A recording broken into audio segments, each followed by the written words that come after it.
Bernard Catelin, merci de nous recevoir. Bonjour. Bonjour Caroline. Aujourd'hui, combien de tunneliers sont en action ? Aujourd'hui, on a une dizaine de tunneliers qui sont en action sur les chantiers que suit directement la Société du Grand Paris, auxquels il faut rajouter 3 tunneliers de l'RATP sur le prolongement de la ligne 14 au sud.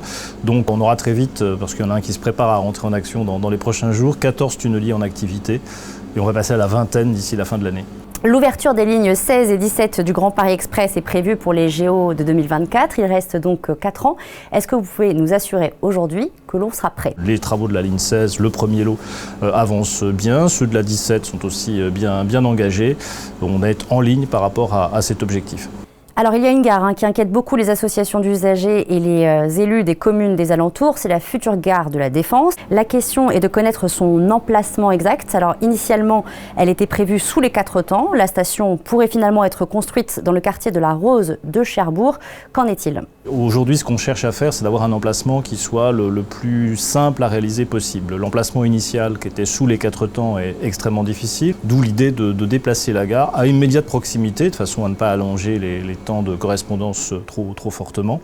C'est ça qui est à l'étude aujourd'hui et qui devrait déboucher sur une conclusion dans les prochaines semaines.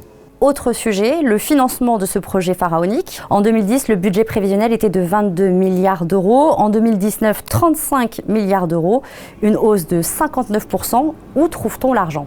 Alors d'abord, il faut dire que ces chiffres ne portent pas exactement sur le même périmètre. Il y a des choses qui ont été rajoutées par rapport à 2010. Les chiffres de 2010, par exemple, ne comprenaient pas la ligne 15 Est. On a également modifié certaines fonctionnalités, on a rajouté des gares, on a modifié les implantations de centres d'exploitation. Donc c'est tout ça qui explique en partie le coût actuel. Aujourd'hui, l'État regarde de façon très attentive quels sont les équilibres financiers de la Société du Grand Paris et met en face, sous forme de ressources dédiées, les moyens que nous avons en empruntant et ensuite en remboursant au travers des taxes qui nous sont affectées pour équilibrer l'ensemble. Est-ce que vous comprenez la décision du Conseil constitutionnel qui a retoqué récemment la décision du gouvernement d'imposer une taxe aux 7 départements d'Île-de-France pour financer ce projet ? Il n'appartient pas à la Société du Grand Paris de se prononcer là-dessus, c'est l'État qui réagira. C'était une part complémentaire très limitée, une cinquantaine de millions d'euros sur l'ensemble des financements. C'était 75 millions d'euros. Alors oui, 75 en tout, effectivement, sur 3 années, mais c'est peu par rapport à la globalité de ce que nous recevons, donc on verra comment l'État réagit par rapport à ça.